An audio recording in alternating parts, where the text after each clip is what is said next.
बांग्लादेश में 13वें संसदीय चुनाव के लिए मतदान शुरू हो चुका है। लगातार यहां पर वोटिंग की प्रक्रिया चल रही है और मुख्य मुकाबला जो है वो बांग्लादेश नेशनलिस्ट पार्टी यानी कि बीएनपी और जमात इस्लामी के बीच माना जा रहा है। इन दोनों दलों ने कुछ छोटे छोटे दलों के साथ गठबंधन किया है। बांग्लादेश की संसद की 350 में से 300 सीटों पर कराए जा रहे चुनाव में तकरीबन 2000 उम्मीदवारों की किस्मत का आज फैसला हो जाएगा। 8 लाख चुनाव अधिकारी चुनावी प्रक्रिया में लगातार जुटे हुए हैं। बीएनपी कुल 292 सीटों पर चुनाव लड़ रही है, तो वहीं जमात इस्लामी ने 225 सीटों पर अपने उम्मीदवारों को उतारा है, तो वहीं जातीय पार्टी ई 196 सीटों पर ताल ठोक रही है। बांग्लादेशी इस्लामी आंदोलन 259 सीटों पर लड़ रही है चुनाव। 1 लाख से ज्यादा सैनिक तैनात किए गए हैं। चुनाव के साथ साथ संसदीय सुधार के लिए जनमत संग्रह भी होगा। शेख हसीना की तख्तापलट के बाद यह पहला चुनाव है।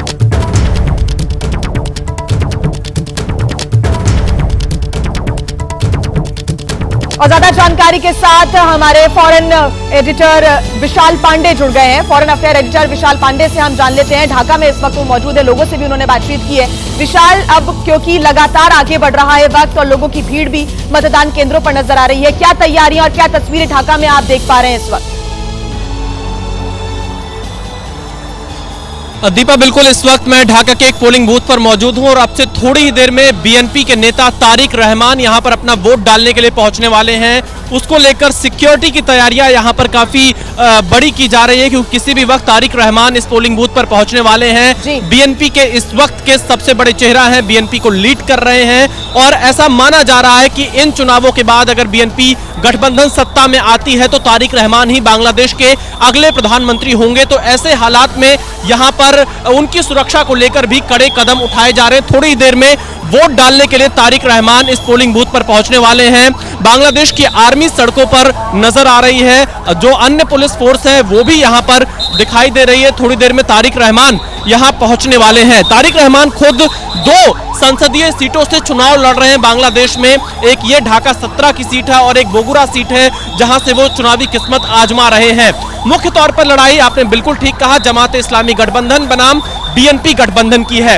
इन दोनों गठबंधन के बीच कई लोग काफी कांटे की टक्कर बता रहे हैं, लेकिन अवामी लीग के समर्थक किस तरफ जाते हैं यह बहुत कुछ तय करेगा चुनाव के नतीजे। इसके साथ ही साथ यह भी कहा जा सकता है कि जो युवा वोटर्स है, जेनजी है, वो किस तरफ जाएंगे, वो इस चुनाव की किस्मत को बदल सकते हैं। हमने आज सुबह से बहुत सारे मतदाताओं से बातचीत की है, कोई खुलकर अपनी बात आज के दिन नहीं रख रहा है। हालांकि जो वोट है उसकी गोपनीयता भी बनी रहनी चाहिए, लेकिन तमाम मतदाताओं ने हमसे बातचीत में यही कहा कि बांग्लादेश में एक स्थिर सरकार होनी चाहिए, राजनीतिक स्थिरता होनी चाहिए, क्योंकि बीते कई दौर में हमने देखा है कि बांग्लादेश में स्थिरता नहीं रही है। दूसरा, बड़ी संख्या में जो जेनजी वोटर्स हैं बांग्लादेश के, उन सभी ने कहा है कि भारत के साथ बांग्लादेश के संबंध और मजबूत और बेहतर होने चाहिए, जो भी बांग्लादेश की नई सरकार आए, क्योंकि भारत बांग्लादेश का पड़ोसी देश है। तो जो बांग्लादेश की आम आवाम है वो भारत के साथ अपने संबंधों को और बेहतर और मजबूत देखना चाहती है। बीएनपी और जमात इस्लामी दोनों के लिए यही देखना काफी महत्वपूर्ण होगा कि वो भारत के साथ किस नीति को लेकर आगे बढ़ते हैं, क्योंकि भारत तो हमेशा से ही बांग्लादेश की जनता के साथ खड़ा रहा है। जो लोकतांत्रिक तरीके से सरकारों का चयन होता है उनके साथ भारत हमेशा से संवाद करता रहा है और भारत की जो भूमिका रही है बांग्लादेश की आज़ादी में वो भी बांग्लादेश की आवाम हमेशा याद रखती है। कैसे 1971 में पाकिस्तान से बांग्लादेश को आज़ादी भारत ने दिलाई, तो वो तमाम ऐसी चीज़ें हैं जो लोगों के जहन में है और इन्हीं तमाम चीज़ों को लेकर बांग्लादेश में आज मतदान हो रहा है।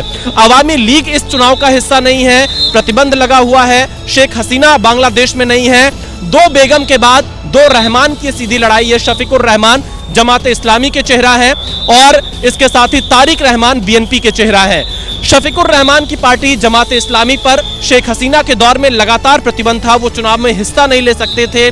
खुद शफीकुर रहमान जेल में थे, उनकी विचारधारा काफी कट्टर मानी जाती है और जो जमात इस्लामी है उनकी तरफ से किसी भी महिला प्रत्याशी को टिकट नहीं दिया गया है, महिला प्रत्याशी नहीं खड़े किए गए हैं। वहीं जमात इस्लामी ने एक हिंदू समुदाय के व्यक्ति को जरूर एक टिकट दिया है 225 सीटों में से, लेकिन क्या ये एक मैसेजिंग है, यह एक बड़ा सवाल है। और दूसरी तरफ अगर हम बीएनपी की बात करें तो बीएनपी एक पुरानी और पारंपरिक पार्टी रही है बांग्लादेश की, वो तमाम मुद्दों पर अपना रुख यहाँ पर रखती रही है। तो क्या जो अल्पसंख्यक हिंदू हैं वो इस चुनाव में अवामी लीग की गैर मौजूदगी में बीएनपी की ओर जाएंगे, यह एक बहुत बड़ा सवाल है। इसके साथ ही साथ यह देखा जा रहा है कि कैसे बीएनपी ने इस चुनाव में एक वैक्यूम जो खाली था उसे भरने की कोशिश की है। और खालिदा जिया के निधन के बाद एक सिंपैथी का वोट बैंक भी तारिक रहमान के साथ देखा जा सकता है। और तारिक रहमान ने जो अपना मैनिफेस्टो जारी किया उसमें